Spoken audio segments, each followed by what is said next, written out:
ये कहानी है एक ऐसी लड़की की जो हर रात ठीक 12 बजे अपने घर से गायब हो जाती थी। दरवाजे बंद, खिड़कियां बंद, फिर भी कोई उसे रोक नहीं पाता था। सुबह होते ही वो वैसे ही अपने बिस्तर पर मिलती जैसे कभी कहीं गई ही ना हो। घर वाले परेशान थे, पड़ोसी सहमे हुए थे, मगर किसी को नहीं पता था कि आखिर हर रात उसके साथ ऐसा क्या होता था। नरगिस एक आम सी घरेलू नौकरानी थी, मगर उसकी खूबसूरती ने मोहल्ले में एक अजब सी हलचल मचा रखी थी। उसके लंबे घने बाल और चमकती हुई आंखें किसी को भी पलट कर देखने पर मजबूर कर देती थी। उसकी मासूम मुस्कान में एक अजीब सा जादू था जो मोहल्ले के मर्दों को बेचैन कर देता और औरतों को जलन में डाल देता। मोहल्ले में हर किसी की जुबान पर एक ही सवाल था कि यह लड़की रात को कहाँ गायब हो जाती है। दिन भर घरों में काम करने वाली नरगिस जो शाम को थकी हारी घर वापस लौटती थी, रात होते ही नजरों से ओझल हो जाती। किसी ने उसे बाजार में नहीं देखा, ना किसी रिश्तेदार के घर जाते हुए, मगर हर रात वो कहीं ना कहीं जाती जरूर थी। मोहल्ले के मर्द उसके हुस्न के दीवाने थे, रोजमर्रा के कामकाज के बहाने उसे ताका करते। कोई पानी का गिलास मांगता, कोई रसोई में मदद के बहाने उसे बातों में उलझाने की कोशिश करता। मगर नरगिस की आंखों में एक अजीब सी संजीदगी थी, एक ऐसी संजीदगी जो दिलों में सवाल पैदा कर देती। औरतों को उसकी खामोशी से चिढ़ थी। वे उसे किसी चालाक शिकारी से कम नहीं समझती थी। वे हर जगह उसके खिलाफ बातें करती, चुगली करती, मगर नरगिस किसी की बात का जवाब ना देती, बस एक रहस्यमयी मुस्कान के साथ खामोश रहती। ये रात भी एक आम रात जैसी थी, मगर आसिफ के दिल में एक जिज्ञासा जन्म ले चुकी थी। वो कई दिनों से महसूस कर रहा था कि नरगिस रात के समय कुछ अलग करती है। एक रात जब चांदनी फैली हुई थी, आसिफ ने नरगिस का पीछा करने का फैसला किया। वो दबे कदमों उसके पीछे चलता रहा। उसका दिल तेज धड़क रहा था, मगर आंखों में जानने की चाहत ज्यादा थी। नरगिस तेज कदमों के साथ जंगल की तरफ बढ़ रही थी, लेकिन उसकी चाल में एक अजीब सा ठहराव था, जैसे वो किसी खास जगह की ओर जा रही हो। आसिफ पेड़ों के पीछे छिपकर उसे देख रहा था। उसे इस बात पर हैरानी थी कि नरगिस ने घर से निकलते ही एक बार भी पीछे मुड़कर नहीं देखा, जैसे उसे पता था कि कोई उसका पीछा नहीं कर रहा। जंगल के बीचों बीच एक पुरानी हवेली थी जो बरसों से वीरान पड़ी थी। मोहल्ले के लोग इस जगह को भूतिया समझते थे, मगर नरगिस बेखौफ होकर उस हवेली में दाखिल हो गई। आसिफ का दिल अब जोर जोर से धड़कने लगा। उसने हिम्मत जुटाकर करीब जाने का फैसला किया। जैसे ही वह हवेली के करीब पहुंचा, उसे अंदर से एक अजीब सी सरगोशियों की आवाज सुनाई दी। उसने दरवाजे की दरार से झांका तो उसका दिल दहल गया। नरगिस के जिस्म पर एक हल्की नीली रोशनी लिपटी हुई थी, और उसकी आंखें किसी नागिन की आंखों की तरह चमक रही थी। आसिफ को यकीन नहीं हो रहा था कि वो जो देख रहा है वो सच है या कोई सपना। नरगिस का शरीर धीरे धीरे एक नागिन का रूप ले रहा था। उसकी चमड़ी चमक रही थी। आसिफ ने घबराकर पीछे हटने की कोशिश की, मगर उसके कदम जमीन में जमे रह गए।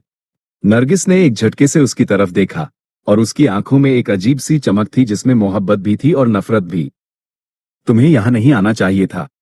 नरगिस की आवाज में एक गूंज थी जो दिल को दहला रही थी। आसिफ ने हकलाते हुए पूछा, तुम क्या हो? नरगिस ने गहरी सांस ली और बोली, मैं वो हूं जिसे तुम इंसानों ने धोखा दिया, जिसके प्यार को तुमने ठुकरा दिया। अब मैं तुम सबसे अपना बदला लेने आए हो।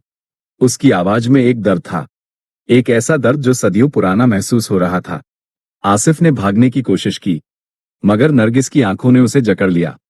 उसकी आंखों में एक ऐसी ताकत थी जो इंसान को पंगु बना देती थी। नरगिस ने धीरे धीरे उसकी तरफ कदम बढ़ाए। आसिफ का जिस्म पसीने से तरबतर था, उसकी सांसें उखड़ रही थी, मगर उसकी निगाहें नरगिस पर जमी थी। अचानक नरगिस रुकी और आसिफ की तरफ देखती हुई बोली, तुम मुझसे क्यों डरते हो? मैं तो बस अपना हक लेने आया हूं। तुम मर्दों ने हमेशा औरतों को कमजोर समझाया, मगर मैं तुम्हें दिखा दूंगी कि कमजोरी क्या होती है। आसिफ ने आंखें बंद कर ली, मगर नरगिस ने उसे कुछ नहीं कहा। वो एक लम्हे के लिए उसके करीब रुकी, फिर वापस हवेली के अंदर चली गई। आसिफ ने घबराकर वहां से भागने की कोशिश की, मगर उसके कदम भारी हो चुके थे। उसकी सांसें बेतरतीब थी, दिल खौफ से कांप रहा था। जैसे ही वह हवेली से दूर हुआ, उसने पीछे मुड़कर देखा। नरगिस की नीली आंखें अंधेरे में अब भी चमक रही थी, जैसे वे कह रही हो, ये तो अभी शुरुआत है। नरगिस की रहस्यमयी कहानी में नया मोड़ उस समय आया जब मोहल्ले का एक व्यक्ति जिसे नरगिस की खूबसूरती का जुनून था, एक सुबह रहस्यमयी हालात में मृत पाया गया। उसकी लाश गली के एक कोने में मिली जहां खामोशी एक अजीब सी दहशत में बदल रही थी। मोहल्ले वालों ने जब उसकी तरफ देखा तो उसके शरीर पर गहरे जख्मों के निशान थे। लेकिन सबसे ज्यादा हैरान करने वाली बात यह थी कि उन जख्मों में सांप के डसने के स्पष्ट लक्षण थे। आंखें खुली, होंठ अध खुले और एक ऐसी खामोशी जो चीख से ज्यादा भयावह थी। लोग स्तब्ध थे कि आखिर ये सब क्या हो रहा है। गली के हर दरवाजे के पीछे सरगोइयों का एक तूफान मचा हुआ था। कोई कहता कि यह महज एक संयोग है, लेकिन ज्यादातर लोगों को यकीन था कि यह कोई आम घटना नहीं। अफवाहें जंगल की आग की तरह फैलने लगी। कुछ का मानना था कि नरगिस में कोई रहस्यमयी शक्ति है। कुछ कहते कि यह किसी बुरी आत्मा या जिन का काम है। अजीबोगरीब कहानियां बनने लगी और नरगिस का जिक्र हर चर्चा के अंत में आ जाता। मोहल्ले की औरतें जो पहले ही उससे जलती थी, अब खुलकर उसके खिलाफ बातें बनाने लगी।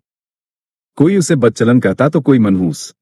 नरगिस जनाजे में शामिल थी और उसके चेहरे पर एक अजीब सा सुकून और गम की मिलीजुली भावना थी जो सबको हैरान कर रही थी। वो चुपचाप जनाजे के पीछे चल रही थी, लेकिन उसकी आंखों में कोई बेचैनी या डर नहीं था। कुछ लोगों ने उसे करीब से देखने की कोशिश की, लेकिन वो अपने जज्बातों को इतनी खूबसूरती से काबू में रखे हुए थी कि किसी को कोई शक नहीं हो रहा था। फिर भी उसकी खामोशी बहुत कुछ कह रही थी। रात के सन्नाटे में एक और घटना घटी। मोहल्ले का एक और मर्द जो नरगिस के करीब होने की कोशिश करता रहता था, उसे रात के समय नरगिस के साथ देखा गया। गली के मोड़ पर दोनों को धीमी आवाज में बातें करते हुए देखा गया, लेकिन फिर वे अचानक गली के अंधेरे में गायब हो गए। अगली सुबह वह आदमी भी गायब था। ना कोई सुराग, ना कोई खबर। ये घटना मोहल्ले में सनसनी फैलाने के लिए काफी थी। फिर एक बूढ़ी औरत सामने आई जिसने दावा किया कि उसने नरगिस को अपनी आंखों से नागिन में बदलते देखा है। उसकी बात पर कोई यकीन नहीं कर रहा था, लेकिन उसकी आंखों में जो डर था वो सच्चाई की गवाही दे रहा था। वो कांपते हाथों से अपना दुपट्टा संभालती हर किसी को ये यकीन दिलाने की कोशिश कर रही थी कि जो उसने देखा है वो महज एक भ्रम नहीं था। लोग हंसते, मजाक उड़ाते, लेकिन अंदर ही अंदर सबके दिल में एक अनजाना सा डर घर करने लगा था। नरगिस के चेहरे पर अब भी वही रहस्यमयी मुस्कान थी। उसकी आंखों की गहराई में कोई ऐसा राज था जो सिर्फ रात के अंधेरे को पता था। मोहल्ले की गलियां जो दिन में शोरगुल से भरी रहती थी, रात के सन्नाटे में एक अलग ही कहानी सुनाती थी। नरगिस के अस्तित्व में छिपी यह कहानी अब सिर्फ सरगोशियों में नहीं रही, बल्कि एक भयावह रहस्य के रूप में हर दिल में जगह बना रही थी। मोहल्ले में एक नया चेहरा आया था, एक आलमदीन, धार्मिक विद्वान जो दूरदराज इलाकों में जिन और अन्य रहस्यमयी घटनाओं को हल करने की ख्याति रखता था। लोग उसे इज्जत और डर के मिलेजुले जज्बात के साथ देखते थे, और जब नरगिस के इर्द गिर्द घूमती इन रहस्यमयी मौतों की बात उसके कानों तक पहुंची तो उसने इसे एक आम घटना नहीं समझा। उसने इस मामले को गंभीरता से लिया और अपनी जांच पड़ताल शुरू की। खामोशी से मोहल्ले के हर घर के दरवाजे पर जाकर सवाल करता, लोगों की बातें सुनता और उनके रवैया को परखता। लेकिन जब भी नरगिस का जिक्र आता, उसकी आंखों में एक अजीब सी गंभीरता छा जाती। धीरे धीरे एक पुरानी कहानी सामने आने लगी। एक बूढ़ी औरत जो बरसों से खामोश थी, उसने एक रात रोते हुए बताया कि नरगिस कोई आम लड़की नहीं है। वो एक नागिन है जो सदियों पहले एक कबीले से ताल्लुक रखती थी, जहां के नाग इंसानों की बेरहमी का शिकार हुए थे। गांव के जालिम मर्दों ने उसके कबीले के नाग को बेरहमी से मार डाला था, और उसका बदला लेने के लिए नरगिस ने इंसानी रूप धारण किया था। वह यहाँ एक आम घरेलू नौकरानी के रूप में रह रही थी, ताकि एक एक करके उन सबको मार सके जिनके पूर्वजों ने उसके कबीले पर अत्याचार किया था। ये रात जानकर मोहल्ले में एक अजीब सी दहशत फैल गई। लोगों के दिलों में एक सवाल ने जगह बना ली कि कौन अगला होगा। दिन के उजाले में नरगिस एक मासूम और गरीब घरेलू नौकरानी नजर आती थी। उसके चेहरे पर हया और आजी थी जो हर एक को प्रभावित करती थी। वो खामोशी से घरों में काम करती, झाड़ू लगाती, बर्तन धोती और हर हुक्म पर सर झुकाकर अमल करती। लेकिन रात के अंधेरे में वो एक खूंखार नागिन बन जाती जो मर्दों को अपनी मोहब्बत के जाल में फंसाकर उन्हें मार देती थी। उसकी दोहरी शख्सियत ने लोगों को उलझन में डाल दिया था। कोई यकीन नहीं कर पा रहा था कि यह वही नरगिस है जो दिन में इतनी मासूम नजर आती थी। एक और रात एक नया हादसा हुआ।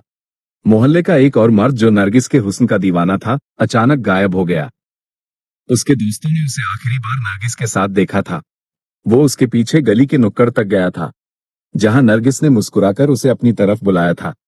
लेकिन उसके बाद वह कभी वापस नहीं आया। अगली सुबह उसकी लाश करीब के मैदान में पाई गई, जहां उसके जिस्म पर भी सांप के डसने के निशान थे। उसकी आंखें खौफ से खुली हुई थी और चेहरे पर ऐसा तासुर था जैसे मरने से पहले कुछ नागाल बयान देखा हो। इस वाक्य ने मोहल्ले को पूरी तरह खौफजदा कर दिया। लोग अपने घरों में कैद हो गए। रात को दरवाजे मकफल किए जाने लगे और कोई भी बिला जरूरत बाहर निकलने की हिम्मत नहीं करता था। औरतें अपने शौहरों को नसीहत करती कि नरगिस से दूर रहें, और मर्द जो कभी उसकी मोहब्बत में गिरफ्तार थे अब उसका सामना करने से कतराते थे। लेकिन नरगिस के चेहरे पर अब भी वही रहस्यमयी मुस्कान थी। ऐसा लगता था जैसे उसे मालूम था कि उसके शिकार कब और कहां आएंगे। आलिम दीन जो इस मामले को हल करने आया था, उसने अब अपनी तवज्जो नरगिस पर मरकूज कर दी थी। वो समझ चुका था कि यह एक आम इंसान का मामला नहीं। उसने कुरान की तिलावत शुरू की, दुआएं पढ़ी और मोहल्ले वालों को सब्र व हौसले की तलकीन की। लेकिन नरगिस की आंखों में एक ऐसी चमक थी जो उसके अल्फाज को बेअसर बना रही थी। वो जब भी नरगिस को देखता उसे महसूस होता जैसे वह किसी और दुनिया की मखलूक के सामने खड़ा है, एक ऐसी मखलूक जो सदियों का गुस्सा अपने अंदर समेटे हुए थी और अब उसके रास्ते में कोई भी आए उसे खत्म कर देने पर तुली हुई थी। वे जानते थे कि कुछ बड़ा होने वाला है, लेकिन कोई नहीं जानता था कि वह क्या होगा। नरगिस की दोहरी जिंदगी, दिन में मासूम और रात में खूंखार, अब एक खुली किताब बन चुकी थी। लेकिन इस किताब का आखिरी सफा अभी बाकी था। आलिम दीन की मुदाखलत ने मोहल्ले में एक नई हलचल मचा दी। मस्जिद के मिंबर से दी जाने वाली तबीह ने कई दिलों को झंझोड़ दिया। लेकिन इंसानी फितरत हमेशा से तजस्सुस और हवस की असीर रही है। चंद लोग इस नसीहत को संजीदगी से लेते नजर आए, मगर ज्यादातर के चेहरों पर बेयकीनी की झलक वाज़ थी। कुछ का मानना था कि नरगिस महज एक आम लड़की है जिसे गलत समझा जा रहा है, जबकि बाज के दिलों में उसके लिए खौफ की बजाय मजीद तजस्सुस बढ़ता जा रहा था। नौजवान फहद जो नरगिस से सच्ची मोहब्बत करता था, उन चंद लोगों में से था जो उसकी हकीकत जानने के बावजूद उसके करीब रहना चाहते थे। उसकी आंखों में नरगिस के लिए एक ऐसा जज्बा था जो दूसरों से बिल्कुल मुख्तलिफ था। वो नरगिस को एक नागिन के तौर पर नहीं बल्कि एक दुखी रूह के तौर पर देखता था जो दुनिया के जुल्म व सितम सहते सहते पत्थर दिल बन चुकी थी। नरगिस को समझने का ये झाविया फहद को दूसरों से अलग करता था, और शायद यही चीज नरगिस के दिल में भी एक हलचल मचा रही थी। लेकिन मोहब्बत और फितरत का ये तसादुम आसान नहीं था। नरगिस के दिल में एहसासात तो जाग रहे थे, मगर उसके अंदर की नागिन सदियों की नफरत का बोझ लिए घूम रही थी। वह अपने इंतकामी आग को भुलाने के लिए तैयार नहीं थी। हर बार जब फहद नरगिस के करीब आता उसकी आंखों में एक अजीब सी चमक नमूदार हो जाती, जैसे वह अपने दिल और फितरत के बीच किसी जंग में गिरफ्तार हो। आलिम दीन ने नरगिस को रोकने की कोशिश की, उसे उसके वजूद की खूबसूरती की याद दिलाई, लेकिन नागिन की फितरत अब काबू से बाहर थी।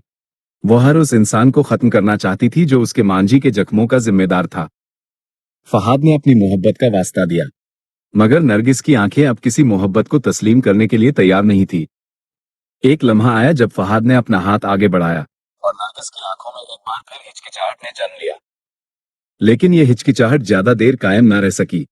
नागिन की फितरत ने मोहब्बत को एक बार फिर शिकस्त दे दी। उसके वजूद में सदियों की नफरत का जहर भर चुका था जो एक लम्हे में खत्म नहीं हो सकता था। लेकिन फहद की मौत के बाद नरगिस के आंसुओं की बारिश हुई जो शायद इस बात का ऐलान था कि मोहब्बत कभी मरती नहीं। शायद नरगिस के दिल की गहराइयों में कोई ऐसा दर्द था जो अब तक उसे जीने नहीं दे रहा था, और यही दर्द उसे बार बार इंतकाम लेने पर मजबूर करता था। नरगिस के दिल में एक तूफान बपा था। एक तरफ इंतकाम की सदियों पुरानी आग थी जो उसकी रगों में सरसराती हुई खून को उबलने पर मजबूर कर रही थी, और दूसरी तरफ मोहब्बत की वह नर्म गर्मी जो एक इंसान की कुर्बानी ने उसके दिल में रोशन कर दी थी। वो जो कभी सिर्फ एक अफरीद समझी जाती थी आज पहली बार खुद को एक बदनसीब महसूस कर रही थी। उसकी आंखों में आंसू थे, लेकिन इन आंसुओं में गम से ज्यादा नदामत का आंसर था। वो मंदिर की उन शिकस्ता दीवारों के बीच खड़ी थी जहां उसका दिल पहली बार हार गया था। नौजवान की सांसें अभी थम चुकी थी, लेकिन उसके चेहरे पर एक सुकून था, जैसे वह मरकर भी जीत गया हो। नरगिस ने उसके चेहरे को अपने हाथों में थाम कर देखा तो उसकी आंखों में जो अक्स उभरा वो एक ऐसे शख्स का था जिसने नरगिस को एक इंसान समझा, एक दिल वाला वजूद जो मोहब्बत करना जानता था। ये लम्हा नरगिस के वजूद को झंझोड़ कर रख गया। वो जो खुद को हमेशा से नाकाबिले शिकस्त समझती थी आज मोहब्बत की ताकत के सामने टूट चुकी थी। उसका कबीला उसे पुकार रहा था, उसके बुजुर्गों की आवाजें उसके कानों में गूंज रही थी, वापस आ जाओ, तुम इंसान नहीं हो। लेकिन नरगिस के कदम जमीन पर जमने लगे थे। उसकी नजरें उस नौजवान की कब्र पर थी जहां उसके आंसुओं ने मिट्टी को भी नम कर दिया था। उसे पहली बार एहसास हुआ कि वह एक इंसान से ज्यादा कुछ नहीं चाहती थी। उसकी सांसों में जो सरसराती आवाज थी वह अब सिर्फ एक शौक मोहब्बत में बदल चुकी थी। मोहल्ले वाले अब नरगिस को एक अफरीद के बजाय एक बदनसीब रूह समझने लगे थे। लोग जो कभी उसके नाम से खौफजदा हो जाते थे अब उसकी दास्तान को हमदर्दी से सुनते थे। औरतें जो कभी उसके खिलाफ बातें करती थी अब उसकी कहानी सुनकर आंसू बहाती थी। एक कुर्बानी ने नरगिस को एक नई पहचान दी थी। नरगिस ने मंदिर की दीवारों को आखिरी बार देखा और गहरी सांस के साथ आसमान की तरफ देखा। तारे आज कुछ ज्यादा चमकदार लग रहे थे, जैसे आसमान भी उसकी कहानी को सुन रहा हो। वो धीरे धीरे अंधेरे में गायब हो रही थी, लेकिन उसका दिल रोशनी से भरा हुआ था। सुबह जब मोहल्ले वाले नौजवान की कब्र पर गए तो वहां आंसुओं के ताजा निशान मौजूद थे। यह इस बात का सबूत था कि नरगिस अब भी जिंदा थी, लेकिन अब वो इंतकाम की नहीं मोहब्बत की अलामत थी। उसके आंसू इस बात की गवाही दे रहे थे कि मोहब्बत ने बिलाखिर इंतकाम पर फतह हासिल कर ली।